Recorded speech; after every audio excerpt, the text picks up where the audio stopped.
All right, let's dive right in. We're about to completely re-engineer the way you think about sleep. We're going to focus on a simple hack that's all about sleeping smarter, not necessarily longer. Let me ask you something, and I bet this sounds familiar. You get your 8 hours, you do everything you're supposed to do, but you still wake up feeling like you got hit by a bus. Your brain's all foggy, you're grabbing for that coffee before you're even really awake. Yeah? So this is where it gets kind of weird. It's this paradox that just flips everything we've been told completely upside down. I mean, how is it even possible that someone who sleeps less can actually feel dramatically better? Well, it's not magic, and it's not just about your genes. It's about timing. So here's the bottom line. You've pretty much been lied to. This idea that 8 hours is the golden ticket to feeling great is one of the biggest myths out there. We've all been focused on the wrong number. It's not about the quantity of sleep, it's all about the quality of that sleep. And this brings us to the science behind this whole thing. See, to understand how to wake up with energy, first you've got to understand what your brain is actually doing while you're asleep. And here it is. This is the magic number, 90 minutes. This is the key that unlocks this entire system. Everything, and I mean everything, we're about to talk about revolves around this one number.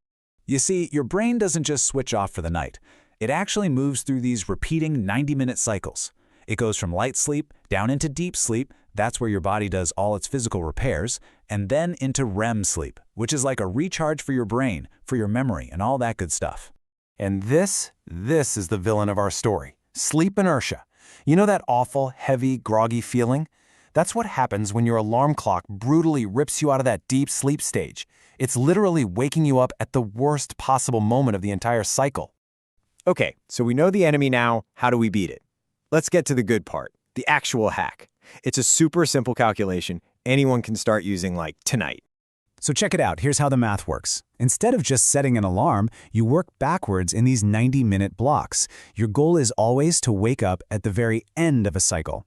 And as you can see, 4 full cycles, that's 6 hours, is often the absolute sweet spot for feeling fantastic.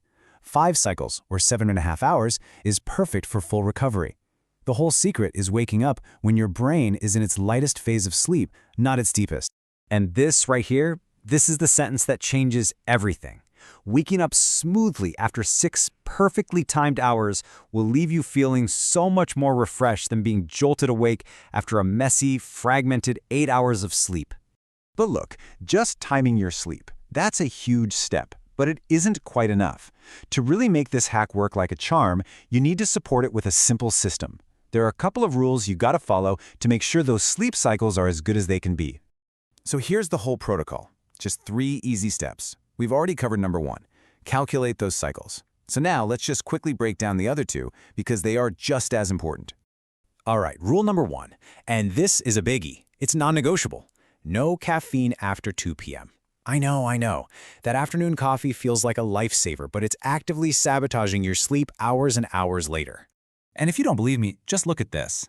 Caffeine has a really long half-life. That means if you drink a coffee at 4 p.m., half of that caffeine is still buzzing around your system at 10 o'clock at night.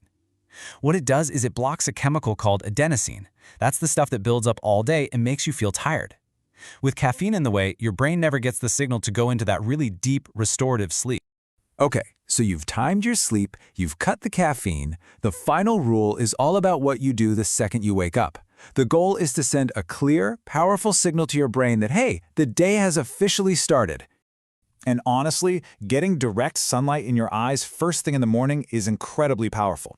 It does 3 things almost instantly. It hits the reset button on your internal body clock, it slams the brakes on melatonin, that's the sleep hormone, and it boosts serotonin, which helps your mood and focus. Seriously, don't look at your phone, go look at the sky.